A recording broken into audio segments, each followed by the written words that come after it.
Hello students, how are you? I hope you all are fine and doing your studies properly. So welcome into the class 10th and I am your science teacher. So in previous video we had completed our chapter number 2. ठीक है, अब exam तक हमारे chapter number 2 तक आया था quarterly exam में. अब हमारा नेक्स्ट चैप्टर नंबर 3 जेनेटिक्स से स्टार्ट करते हैं. हो सकता है जेनेटिक्स वाला चैप्टर आपने प्रीवियस क्लासेस में थोड़ा बहुत कुछ ना कुछ पढ़ा हो, ठीक है, लेकिन 10th में हम उसे हल्का सा डिटेल में पढ़ेंगे. So let's start. The branch of the science, science की branch which deals with the study of the characteristic of heredity and the variation of the living being is called genetics. Science की वो branch जो किसको deal करती है, जो हमारे characteristics होते हैं, हमारे अंदर जितने भी कैरेक्टरिस्टिक्स हैं, लाइक हमारी हाइट क्या है, हमारा कलर कैसा है, हमारी आवाज़ कैसी है, और ऑफ हेरिडिटी, हमारे अंदर जितने भी कैरेक्टर्स होते हैं वो हमारे पेरेंट्स से आते हैं या ग्रैंड पेरेंट्स से आते हैं, यानी कि हमारी फैमिली से ही आते हैं.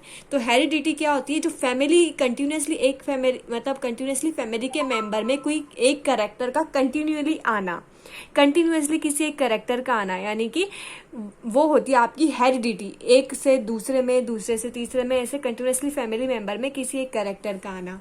तो इस जेनेटिक्स जो साइंस की जो ब्रांच होती है, उस ब्रांच में हमारे उन कैरेक्टर्स को हम स्टडी करते हैं जो हेरिडिटरी होते हैं, यानी कि एक जनरेशन से दूसरी जनरेशन में ट्रांसफ़र होते हैं, या फिर उन कैरेक्टरिस्टिक्स में जो वेरिएशन होता है उनकी स्टडी को ही आप क्या बोलते हैं, जेनेटिक्स. ठीक है. Firstly the word genetics was used by Bateson. ये सब आपको लर्न होना चाहिए, ये छोटे क्वेश्चन में पूछ लेता है.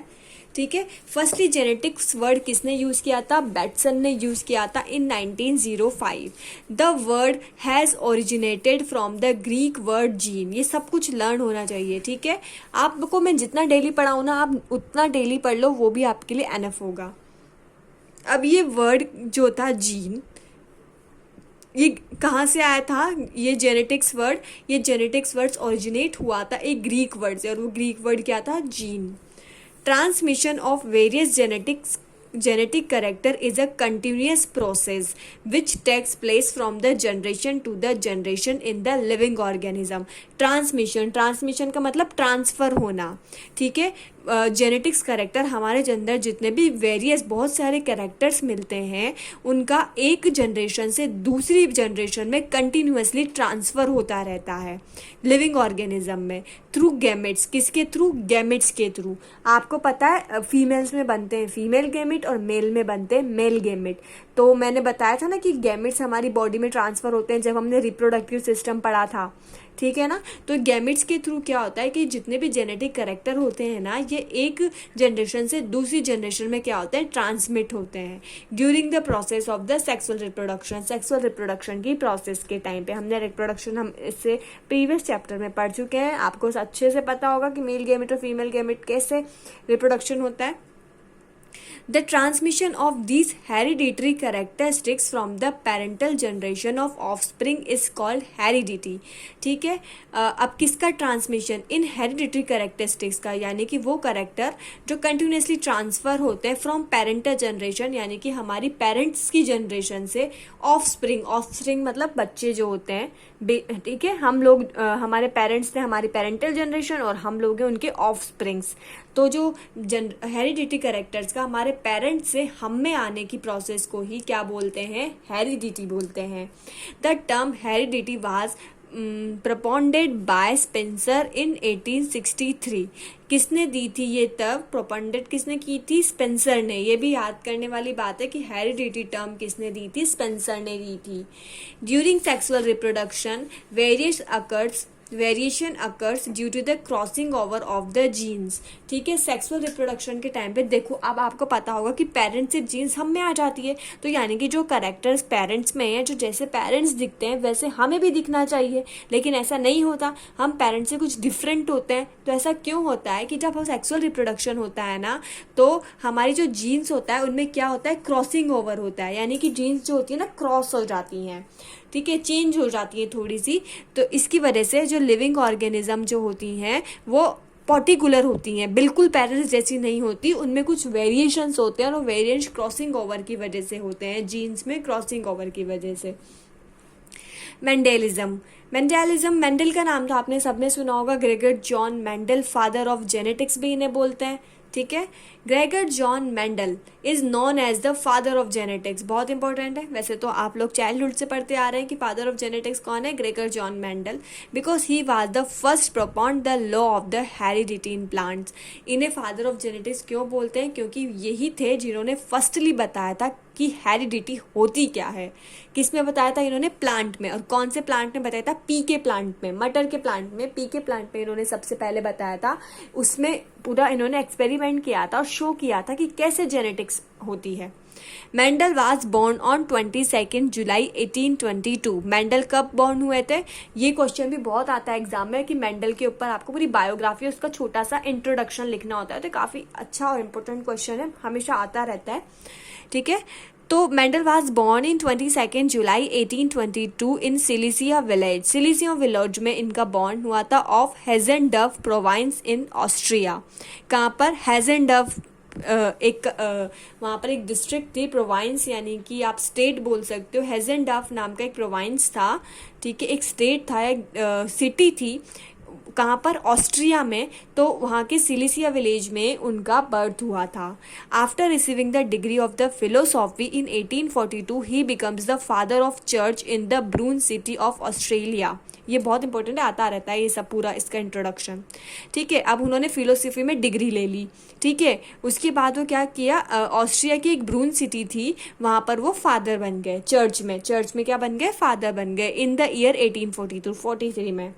इन the church garden Mendel experimented hybridization, और उस चर्च के गार्डन में ही मेंडल ने हाइब्रिडाइजेशन के एक्सपेरिमेंट किए, यानी कि हेरिडिटी के हाइब्रिडाइजेशन के एक्सपेरिमेंट किए। नया वर्ड है लेकिन काफ़ी इंपॉर्टेंट वर्ड है हाइब्रिडाइजेशन, इसको देखेंगे ये होता क्या है बाद में, ठीक है। किस पर किया हाइब्रिडाइजेशन का एक्सपेरिमेंट, पी पर, बहुत इंपॉर्टेंट है, पी, पाइसम सटाइवम, ये नाम सबको अच्छे से याद होना चाहिए। किस पर किए थे, पी प्लांट पर, यानी कि पाइसम सटाइवम पर, फॉर 7 ईयर्स, 7 साल तक, पूरे 7 ईयर्स तक उन्होंने पी के प्लांट पर यानी पाइसम सटाइवम पर हाइब्रिडाइजेशन के एक्सपेरिमेंट किए थे उस चर्च के गार्डन में। The results of these experiments were put in the form of the research papers, और इस एक्सपेरिमेंट्स के जो रिजल्ट्स थे उन्होंने क्या किया, उस पर रिसर्च पेपर लिखे, were presented from the Brunn society of the natural history in the year 1865। और उनके इस रिसर्च पेपर को उन्होंने कहाँ पर पब्लिश कहाँ पर प्रेजेंट किया, natural history in the year, कहाँ पर, नेचुरल हिस्ट्री ऑफ एक सोसाइटी थी, ब्रून सोसाइटी, वहाँ पर इनको रिप्रेजेंट किया। फिर 1866 these experiments were published in the annual report of the society under the heading of experiments on plant hybridization. उसके बाद ये रिपोर्ट कहाँ पर पब्लिश हुई, वो जो सोसाइटी थी ना, उस सोसाइटी का एक एनुअल रिपोर्ट पब्लिश होता था, जैसे एनुअल बुक आप बोल सकते हैं, वो पब्लिश होती थी, तो उस बुक में वो रिपोर्ट्स पब्लिश हुई। क्या हेडिंग थी उसकी, experiments on plant hybridization. On the basis of the results of the Mendel's experiment, Mendel के एक्सपेरिमेंट के रिजल्ट्स के according on garden tree, laws of inheritance was propounded. Mendel के एक्सपेरिमेंट के according, ठीक है, कौन से लॉज दिए गए, लॉज ऑफ इनहेरिटेंस दिया गया, which is also known as Mendelism. उस लॉ ऑफ इनहेरिटेंसेस जो है उन्हें ही अपन क्या बोलते हैं, मेंडेलिज्म भी बोलते हैं, ठीक है। मेंडल डाइड ऑन 6 जनवरी 1884, और फिर मेंडल की डेथ हो गई 1884 में, ठीक है। तो उन्होंने एक्सपेरिमेंट किए प्लांट्स ऑफ हाइब्रिडाइजेशन के, फिर उन्हें ब्रून सोसाइटी में प्रेजेंट किया। उसके बाद ब्रून सोसाइटी ने अपनी रिपोर्ट जो पब्लिश होती थी वहां पर उसे पब्लिश किया, किस नाम से, एक्सपेरिमेंट ऑन प्लांट हाइब्रिडाइजेशन, ठीक है। अब रीजन फॉर मेंडल सक्सेस देखते हैं, ठीक है। अब मेंडल सक्सेस क्यों हुआ था, और भी बहुत सारे साइंटिस्ट थे जिन्होंने एक्सपेरिमेंट्स किए थे, लेकिन हमने देखा कि मेंडल सक्सेसफुल हुआ। तो मेंडल की सक्सेसफुल होने के रीजन बहुत इंपॉर्टेंट है, पता है आपको, इस पर बहुत क्वेश्चन पूछे जाते हैं कि मेंडल सक्सेस क्यों हुआ था, यहाँ पर बहुत क्वेश्चन बनता है। सिलेक्शन ऑफ पी प्लांट क्यों किया था, इस पर भी बहुत क्वेश्चन बनता है। तो दोनों बहुत इंपॉर्टेंट है, यहाँ से बहुत इंपॉर्टेंट क्वेश्चन बनते हैं और इस पर भी बहुत इंपॉर्टेंट क्वेश्चन बनता है। तो मैं आपको बताती जा रही हूँ, ये पूरा चैप्टर ही एक्चुअली बहुत इंपॉर्टेंट है। तो क्यों हुआ था, इसके 3 रीजन बताए हैं इन्होंने। Mendel studied one particular heredity of one particular characteristic at one time. तो मेंडल क्या था, उसने क्या किया, एक टाइम पर केवल एक ही कैरेक्टर की हेरिडिटी का स्टडी किया। उसने ऐसा नहीं एक टाइम पे बहुत सारे कैरेक्टर्स ले लिया और उनको स्टडी कर लिया, उसने पूरे 7 साल लिए थे इसको स्टडी करने में। तो मेंडल ने क्या किया, एक टाइम पर केवल एक हेरिडिटी वाले कैरेक्टर की ही स्टडी की। ठीक है, आपको हिंदी समझो, इंग्लिश आप खुद से बना के वहां पर लिख सकते हैं कि मेंडल ने क्या किया। मेंडल ने वन टाइम पर only one heredity of the one particular character की ही स्टडी की। Mendel very carefully perform statistics analysis of entire data of his hybridization experiment. Mendel ने क्या किया था, उसकी स्टैटिस्टिक्स बहुत अच्छी थी, मैथ्स में आती है ना स्टैटिस्टिक्स, तो उसने क्या किया कि इस बहुत अच्छे से पूरे जितना भी डाटा कलेक्ट किया था ना हाइब्रिडाइजेशन के एक्सपेरिमेंट से, उसको बहुत केयरफुली परफॉर्म किया और उसके सारे अच्छे रिजल्ट्स निकाले, स्टैटिस्टिक्स के एनालिसिस किया और पूरे डाटे का। ठीक है, फिर Mendel made a careful choice of plant for his experiment. और मेंडल ने बहुत ही केयरफुली एक ऐसे प्लांट को चूज किया कि जिसकी पूरे एक ईयर में ही बहुत सारे कैरेक्टर्स एक साथ दिख जाते हो, मतलब वो बहुत जल्दी ग्रो कर जाता हो। तो उसने बहुत चॉइस ऑफ प्लांट भी उसका बहुत बड़ा रीजन था उसके सक्सेस का। तो ये 3 अच्छे बातें हैं। अब उसने पी प्लांट को ही क्यों चूज किया, पाइसम सटाइवम को ही क्यों चूज किया, ये भी इंपॉर्टेंट है। Mendel chose the garden pea, कौन सी pea, garden pea plant for the experiment because as it was an annual plant, क्योंकि पी प्लांट जो था वो एक एनुअल प्लांट था। एनुअल प्लांट वो होते हैं बेटा जो एक साल में ग्रो कर जाते हैं, एक साल में उनके फ्लावर आ जाते हैं, फिर उनमें फ्रूट यानी कि मटर भी आ जाती है, यानी कि और एक साल में, मतलब इनका एक साल का लाइफ साइकिल होता है, ये एक साल में ही सब कर लेते हैं, एनुअल प्लांट होते हैं। ठीक है, तो इस वजह से क्यों उसने पी प्लांट को इसलिए चूज किया ताकि वो एक साल में उसकी सारी चीज़ों की स्टडी कर सके। तो इस ठीक है, क्यों चूज किया, क्योंकि वो एक एनुअल प्लांट था। So study of the different generation could be possibly done in the less time. इसलिए डिफरेंट जनरेशन की स्टडी, यानी कि जब वो छोटा सा था फिर वो बड़ा हो गया फिर वो प्लांट बन गया, तो सारी जनरेशन की स्टडी जो है बहुत ही कम टाइम में पॉसिबल की थी। क्यों, क्योंकि वो एक एनुअल प्लांट था, तो एक ही साल में उसकी सारी जनरेशन मिल जाती थी। बीइंग बाइसेक्सुअल फ्लावर्स, जो पी प्लांट था ना हमारा, उसके कैसे फ्लावर्स होते थे बेटा, बाइसेक्सुअल। बाइसेक्सुअल का फ्लावर आपने देखा होगा कि कुछ प्लांट फीमेल प्लांट होते हैं, यानी कि उन पे फीमेल फ्लावर्स आते हैं, कुछ प्लांट मेल होते हैं, लेकिन इनके बाइसेक्सुअल फ्लावर थे। बाइसेक्सुअल मतलब इनमें पोलन ग्रेन्स भी बनते थे और इनमें ओवम भी प्रेजेंट था, यानी कि मेल और फीमेल दोनों फ्लावर्स इन पे प्रेजेंट थे। होमोजाइगस और pure line variety plants can be easily obtained by the process of self pollination. और इस क्योंकि बाइसेक्सुअल फ्लावर थे ना, इस वजह से होमोजाइगस और प्योर लाइन वेराइटी, यानी कि अपने को प्योर प्लांट्स मिल जाते थे बिना किसी वेराइटी के, मतलब अपने को जैसा प्लांट था ना वैसे ही उसके डॉटर भी मिल जाती थी। ठीक है, उनमें जैसे ऐसा हो कि बिल्कुल जैसे पापा हो वैसे ही एग्जैक्ट उनका सन हो। ठीक है, कोई भी चेंज नहीं हो। ठीक है, प्योर लाइन हो, प्योर वेराइटी हो। तो वैसे ही ये जो पी प्लांट है इनसे क्या होता था, अपने को प्योर प्लांट मिल जाता था, उनमें कोई चेंज नहीं होता था। Can be easily B obtained by the process of self pollination, क्योंकि बाइसेक्सुअल प्लांट है तो सेल्फ पॉलिनेशन की प्रोसेस उनमें इजीली हो सकती थी और हमें प्योर लाइन वेराइटी मिल जाती थी। Artificial cross pollination can be done easily by the process of emasculation. ठीक है, अब ये जो पी प्लांट थे उनमें सेल्फ पॉलिनेशन तो इजीली हो ही जाता था, लेकिन इनमें हम आर्टिफिशियल क्रॉस पॉलिनेशन भी करवा सकते थे। क्रॉस पॉलिनेशन कैसे करवाते थे कि अपन इमेक्सुलेशन की प्रोसेस अप्लाई कर दें। इमेक्सुलेशन मतलब जैसे एक प्लांट है इसमें मेल और फीमेल दोनों फ्लावर आ रहे हैं, तो सेल्फ पॉलिनेशन तो हो जाएगा, मतलब वो दोनों आपस में मिल जाएंगे और नया प्लांट बना लेंगे। ठीक है, लेकिन ये तो होता है आपका सेल्फ पॉलिनेशन, एक ही प्लांट में दोनों प्रेजेंट हैं। अब क्रॉस पॉलिनेशन कैसे करवाते थे, आप क्या करते थे, मेल या फीमेल फ्लावर में से एक फ्लावर को हटा देते थे और केवल एक ही फ्लावर को रखते थे और फिर किसी दूसरे प्लांट का लेकर आते थे और उस पर डालते थे। तो क्रॉस पॉलिनेशन मतलब किसी दूसरे प्लांट से पॉलिनेशन करवाना, और सेल्फ पॉलिनेशन मतलब खुद ही के प्लांट से करवाना।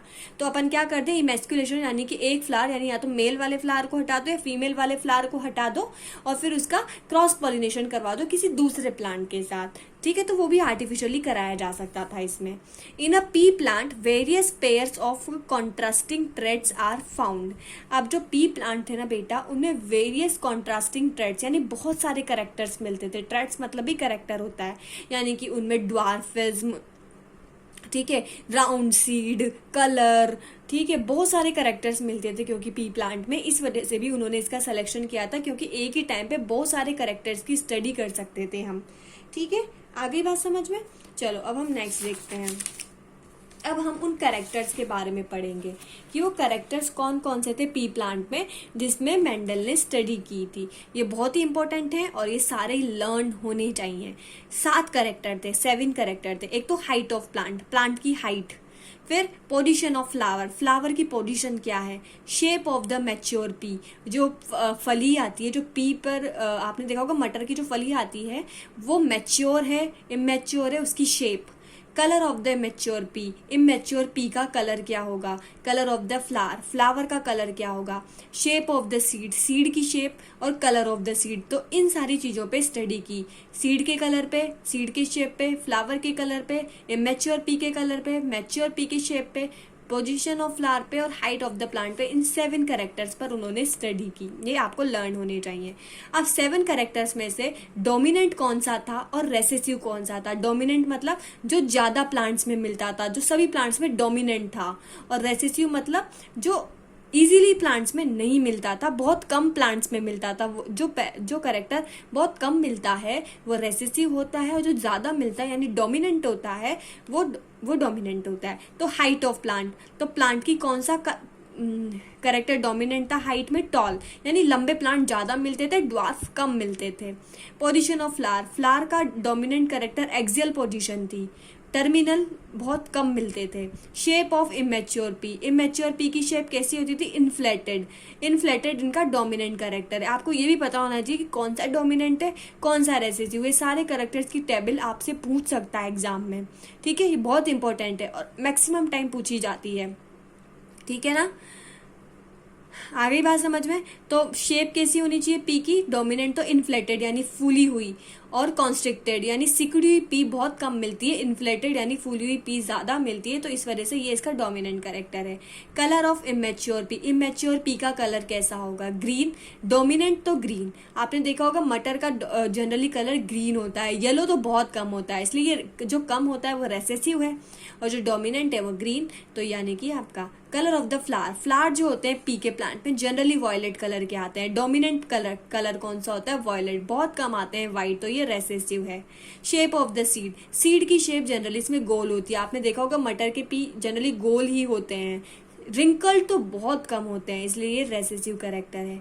Colour of the seed, seed generally इनका येलो कलर का होता है और ग्रीन बहुत कम होता है, इस वजह से इनका जो रेसेसिव कैरेक्टर ग्रीन है और ये येलो है। ठीक है, अब देखते हैं कैसे। ये सारे कैरेक्टर्स हैं, ठीक है, इनकी आपको स्ट्रक्चर के साथ, डायग्राम के साथ दिखाया है। ठीक है, तो स्ट्रक्चर ऑफ सीड, आपको पता है कि सीड जनरली राउंड शेप होता है, ये तो रिंकल वाला तो बहुत कम होता है, तो डोमिनेंट कौन सा है, round. Colour of seed, seed का कलर जनरली येलो होता है, ग्रीन बहुत कम होता है, तो डोमिनेंट कौन सा है, yellow. Colour of flower, flower generally violet होता है, व्हाइट कलर के फ्लावर बहुत कम होते हैं, तो डोमिनेंट कौन सा है, कौन सा colour, violet colour. Shape of mature pea, mature pea की शेप जनरली कैसी होती है, इन्फ्लेटेड यानी कि फूली हुई होती है, कॉन्स्ट्रिक्टेड तो बहुत कम होती है, तो डोमिनेंट ये है। Colour of immature P, immature P का कलर जनरली ग्रीन होता है, येलो कलर बहुत कम होता है, तो ये मैच्योर है। पोजीशन ऑफ फ्लावर, पोजीशन जो होती है फ्लावर की एक्सेल, एक्सेल का पोजीशन होता है, मैं आपको बताती हूँ एक्सेल कौन सी पोजीशन होती है। ये आपका प्लांट है, तो प्लांट के ऊपर की साइड फ्लावर आता है, ये होती है आपकी एक्सियल पोजीशन। आप चाहो तो राइट भी कर लेना इसे, ये होती है आपकी एक्सियल पोजीशन। और टर्मिनल पोजीशन का मतलब है ऊपर फ्लावर नहीं आता, इससे ब्रांचेस निकलती हैं और फिर उस पे फ्लावर आते हैं। ठीक है, तो जो ब्रांचेस पे अगर फ्लावर आते हैं वो होती है टर्मिनल पोजीशन, और अगर ऊपर साइड फ्लावर आते हैं तो वो होती है एक्सियल पोजीशन। ठीक है, हाइट ऑफ प्लांट, लॉन्ग वाले प्लांट ज्यादा मिलते हैं, ड्वार्फ कम होते हैं, तो डोमिनेंट कैरेक्टर इसका लॉन्ग है। तो ये आपका पूरा मेंडलिज्म था, मेंडल ने कौन कौन से कैरेक्टर स्टडी की और क्या क्या डोमिनेंट थे, क्या रेसेसिव थे। अब अपन देखते हैं रीडिस्कवरी ऑफ मेंडलिज्म। बेटा ये बहुत इंपॉर्टेंट है, बहुत इंपॉर्टेंट, मतलब इन साइंटिस्ट के नाम बहुत इंपॉर्टेंट है जिन्होंने रीडिस्कवरी की थी। ठीक है, एक एक क्वेश्चन इंपॉर्टेंट है इसका, आप ये देख लो, अब ये बहुत इंपॉर्टेंट चैप्टर है। ठीक है, इन साइंटिस्ट के नाम आपको याद रखने हैं। The law of the inheritance, Mendel ने दिया था ना लॉ ऑफ इनहेरिटेंस, इसे मेंडलिज्म भी बोलते हैं।